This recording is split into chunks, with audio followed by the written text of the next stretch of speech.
He was talking about a place in the Harris, was taking place in the Harris house in Otego on April 19th, 1994. I am speaking to Mr. Ray Groves and Jackie Bergoglio. Thank you, Mr. Groves, for taking part in our World War II Locate History project. My pleasure. When the war broke out, were you a student or were you through school? I was through school and had 2 sons, so I didn't feel that I was entitled to volunteer. I kept hoping that the government would call me, and they finally did, just after the Battle of the Bulge. What year did you enter the service? January 12th, 1945. You were drafted? Yes, I was drafted. And my brother and I went in together the same day, my youngest brother. How long did you serve? Just lacked about 2 weeks of being exactly 2 years.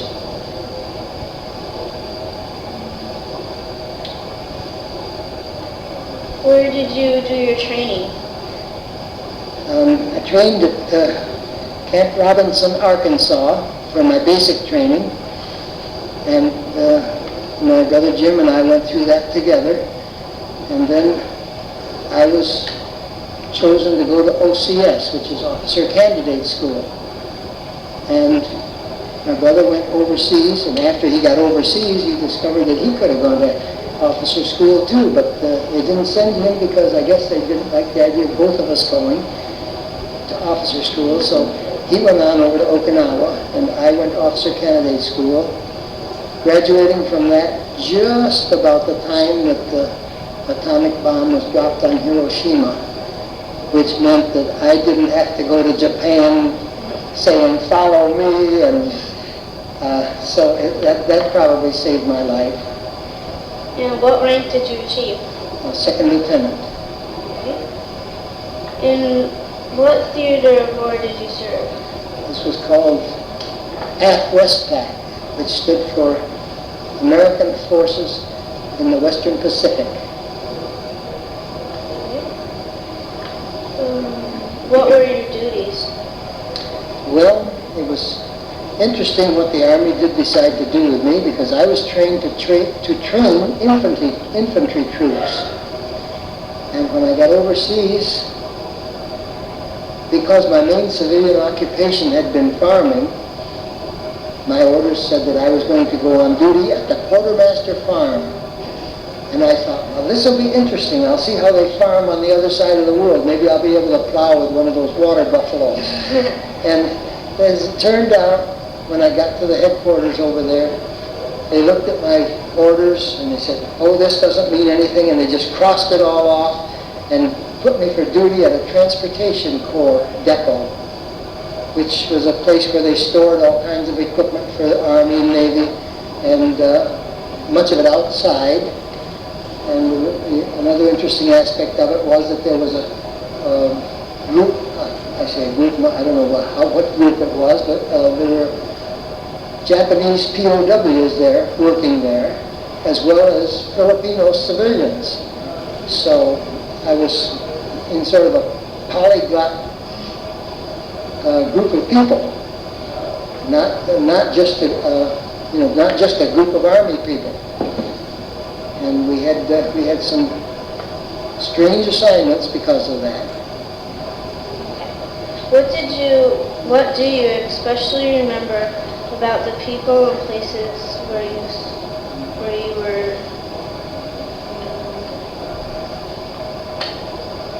served? Well, that's kind of interesting because there are many things that I remember about. Filipinos were very cordial to us in those days, and even the Japanese, they weren't giving us any trouble at that time, and it was interesting, they got to go home before I did, because they were shipped out after the war was over. One interesting thing was that where I was quartered was on the wall. We had our quarters up on the wall of Old Fort Santiago, which is a well-known part of Manila. And underneath those quarters, down a story below, were places where they had had dungeons and where the Japanese had killed a lot of Filipinos. And I believe when the Philippines were taken back from the Japanese, a lot of Japanese were killed in the area also. So it was kind of a historic place to begin with. And in fact, our depot was inside the walls of Old Fort Santiago. Okay. Tell us about everyday life of the camp. Well, this wasn't really like a camp as much as it was basic training. That was a camp. And it was going out training every day as infantry people. And I used to have a problem with tonsillitis when I was a youngster. And when I got into basic training, we were firing on the rifle range about the time I had a bad attack, but I wouldn't report being sick to anybody because I didn't want to miss firing on the rifle range and get behind in my training, so I kept it quiet. But after I did get over to the Philippines, I did manage to have my tonsils taken out by an Army doctor, which was a very, something I remember, but it was very minor. When I got through having the operation, I said, I'm ready to go back to work, and they said, oh no, you can't go back to work. This is the tropics and there's danger of infection. So you've got to stay here for 10 days. And I was ready to go to work. All I could do was play ping pong for 10 days. Wasn't that tough assignment? And there's a lot of, there's so many memories that you just can't conjure them all up in a few minutes like this. Did you live in tents or buildings? We had, in basic training, we had 5-man huts. They were not tents, but they were small little cottages, just room for 5 cots in the room. And in officer candidate school, we had like barracks, which was a bigger building. Everybody was housed in. I think it was a 2-floor barracks, as I recall. And after I got over in the Philippines, as I said, we had some quarters. They weren't tents, but they were set up on the wall of this old fort. And so I really didn't live in tents that much, except for when I was on bivouac. And in my book of poems, I have a section in there about my military service, and this covers my only time in the Army when I did live in a tent. That was when we went on bivouac. Now, I don't know if you know what bivouac means, but it's a French term, I believe, that stands for camping out. And I could just give you this little poem quickly. Okay. This is called Bivouac. They told us bivouac was tough. A couple of days would be enough to make us wish we'd never heard that often cussed, much hated word. But now we've been on bivouac. We know just what it's like. The way it starts, you roll a pack, and then you take a hike. Midst nature's camouflage, the shade, a canvas village soon is made. For meals, the chow truck rolls around. For beds, 4 blankets on the ground. We hide and seek from tree to tree to learn the lessons of the infantry. So what the heck's the fuss about? 2 pleasant weeks of camping out. That's neat. So, what did you eat? We had Army chow, and that's what they called it, or mess. And many people complained about the Army food. But I discovered by observation that no matter how much they complained about the food, the people who needed to lose some weight lost some weight. And the people that needed to gain some weight and put on some muscles gained some weight. So I figured that food was mighty good. Okay. How did you get your food supplies and mail? Mail came, I suppose it came by ship or by plane. I don't really know how food supplies came over to the Philippines, but I imagine that had to come by ship. at that time. Of course, back in the early days, before we got there, when they had the baton death march and all that sort of thing, there was probably a lot more of a problem. But when I was there was really never any problem about having food regularly. And there was not much of a problem about mail either. But I could tell you one very interesting thing that's almost unbelievable. When I was working at the depot, I was a great hand to get right into the act. You know, if we were loading a truck, I'd jump up in the truck and load that truck. And they'd hand stuff to me. And I jumped up in one of these big old Army trucks one day, and over in the corner I thought, that looks almost like a letter there. I wonder if it is a letter. And I went and picked it up, and I thought, the handwriting looks familiar. And it was a letter from me, from my wife. Apparently this truck had been used to haul mail a day or two before, and somehow a letter got outside the mail bag, and it was my letter, and I found it myself. How many thousand miles away, I'm not even sure anymore. Oh. That was an unbelievable fact that happened. Okay. Were there hospitals in the camp? There were hospitals nearby that we were available to us. The Army General Hospital there in the Philippines was available to us.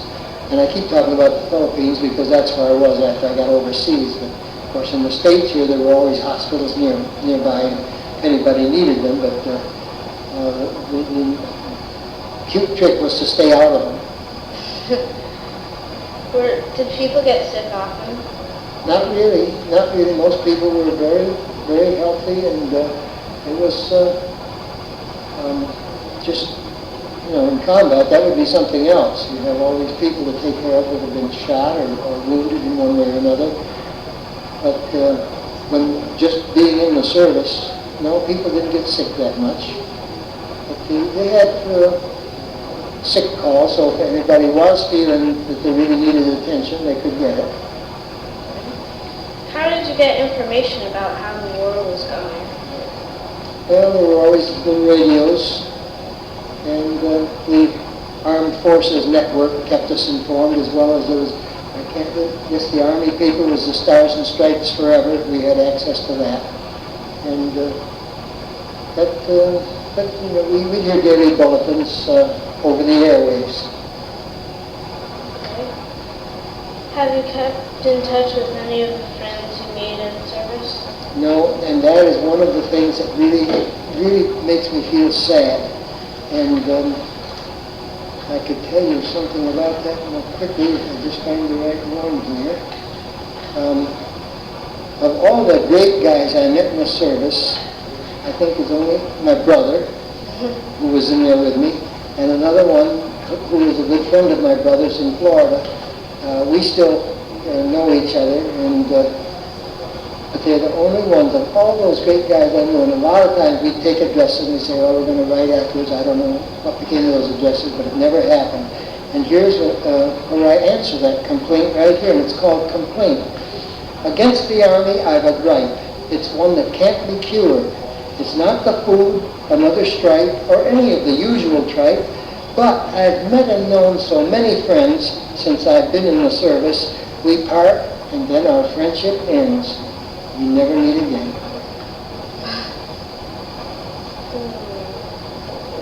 Did you bring home any souvenirs? What kind of souvenirs? Yeah, I brought a couple of them. This is a sort of a souvenir. This is the helmet I had as a second lieutenant. And this is just an old machete, which is not a weapon, but it's used to hack your way through the jungle. But the interesting thing about this, and the reason I sort of treasure it, is because this little wooden case was made for me by a Japanese POW. And, I didn't ask him to make it, he just made it, he presented it to me, so it keeps this off from you. There's nothing to sling over your shoulder or anything, but because it was made by a Japanese POW, I valued it, and I also brought my little pack set, which will be 50 years old next year. And I've kept that over the years, and of course I have my poems as mementos, and that's pretty much it. Where were you when the war ended? I was in the Philippines, and by that time we knew that the war, well, I guess I really wasn't in the Philippines when the war ended, because at the time Germany gave up, I just finished basic training. And when I had finished OCS down at Fort Benning, Georgia, I had just finished that course when the Japanese decided that it wasn't worth suffering more atomic bombs, and so they quit. So after that, it was mainly just a question of remaining in the service until the Army felt that they had achieved enough use out of me for giving me the training at Fort Benning. And so they sent me to California to train troops for a while, and then I got to go overseas to the Philippines. I was kind of hoping for Alaska, but I went to the Philippines, and it was a very interesting experience, and I had a number of poems to commemorate that event, and I stayed there until I was ready to come home. And when they told me I could come home, I could have flown home, but I didn't. I stayed an extra 2 weeks over there to get a ship instead, because by that time I found out how much I loved the ocean, and I still regretted the fact that the Army took me instead of putting me in the Navy, which I had asked for. I asked them for the Navy, and they said, we're overloaded in your age bracket, because I was 27 at the time, and they could get 17-year-old boys that weren't even eligible for the draft.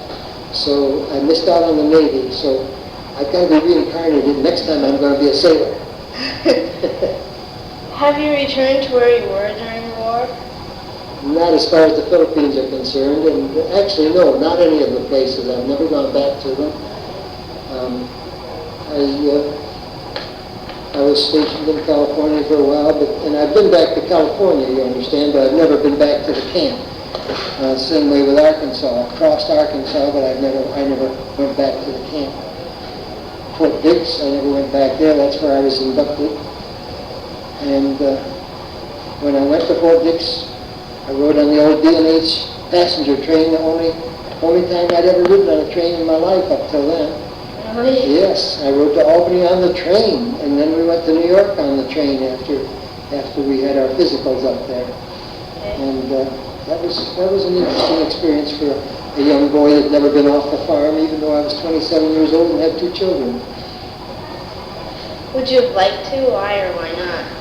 Would I like to what? Go back to those places? Go back to those places. Well, in a way, I suppose I would, but it just isn't worth it to me. Although the Filipino people told me, come back in 20 years and we will again show you the Pearl of the Orient, because that's what they called Manila. The Pearl of the Orient. They were so proud of it. But when we were there, it was all beat up and run down and in bad shape from the Japanese occupation and so forth. So, no, I never did get back over there. Why did you return to the Otego area after the war? What keeps you here? Because it's home. And there's several poems in here about Otego being my home. Here's one that says, Otegoan with a question mark. This is a little limerick. There was a young man from Otego who once did far over the sea go. But he said, and I quote, I'm a born Otegoat. No more travel for me, my amigo. And there's also a couple in here that deal with being a little homesick. It's this I want to be back in my own backyard. So Otego is home. It had been home. This area had been my home ever since, since I was 10 years old. My father brought us from Wisconsin when I was 10. And you may not know, you know where the Pony Farm Industrial Park is on the way to Oneonta? Yes. Well, that was our old farm. That's where we farmed, raised potatoes and popcorn and sweet corn and grain, and that was our farm. But of course, after I-88 went across it, and then the industrial park wanted a part of it, it's no longer a farm anymore, but it's a shame because it's beautiful farmland it was. And but that's this was home to me, and I'll tell you, as I went across the country on trains and whatever, I got poems in here about the troop train and so forth. I saw quite a lot of the United States, and I never saw any part of the United States that looked as pretty or as nice or as much like home as New York did. So that is the reason I'm back at Otego. Okay. How did it affect your life by serving in the war? Oh, it made a tremendous effect on my life because I was just a farm boy. I'd never been off the farm. Hadn't been any further away than Cooperstown, actually. And here I was, 27 years old.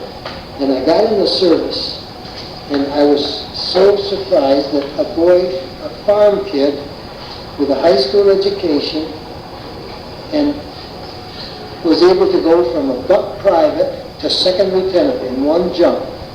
Because I was competing down there with warrant officers, with sergeants, with corporals, and I went through OCS in fine style.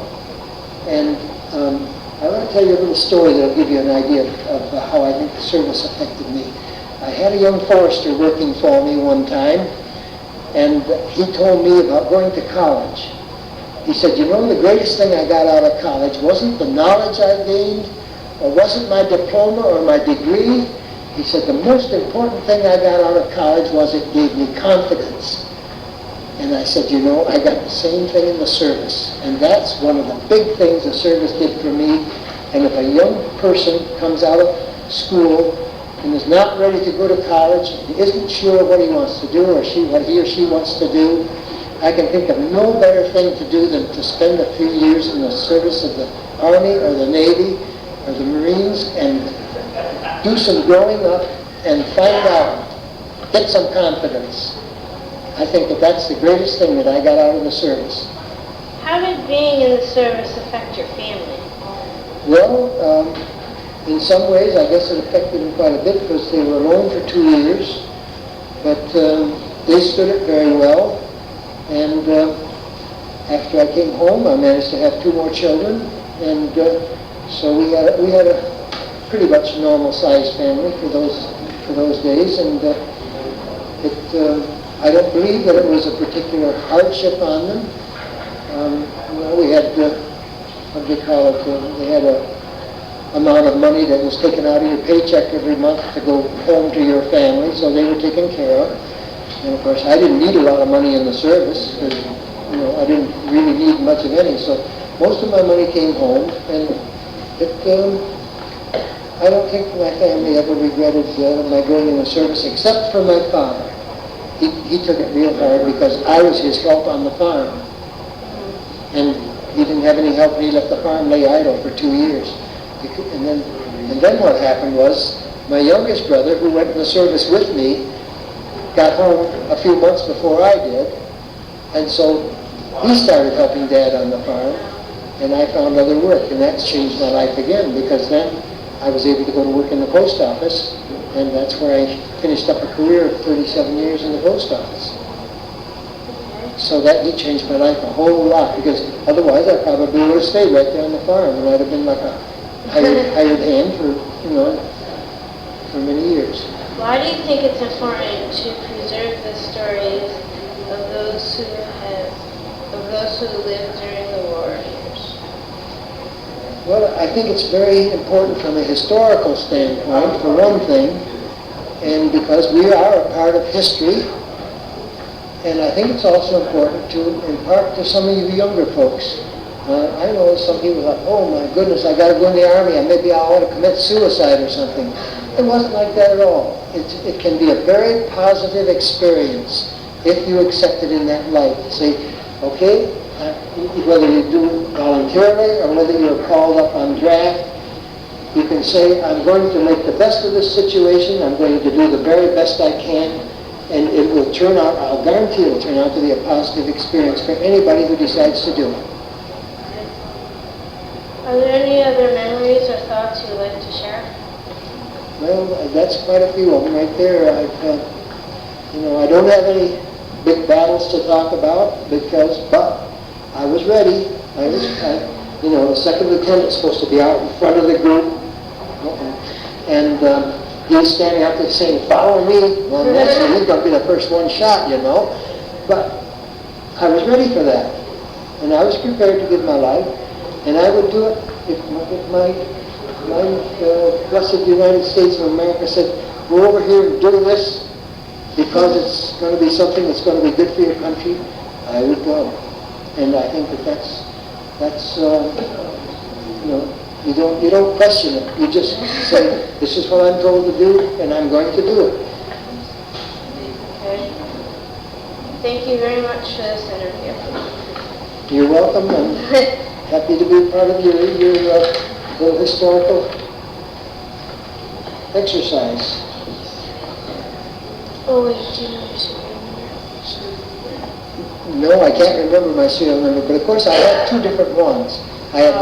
I should have brought my duffel bag. My duffel bag had my enlisted man's number, but it's about this long. And my officer's number wasn't quite as long, but it was entirely different from my enlisted man's number. So that's why I have two different numbers. But I do remember my name and rank, so that's 2 out of 3. Okay.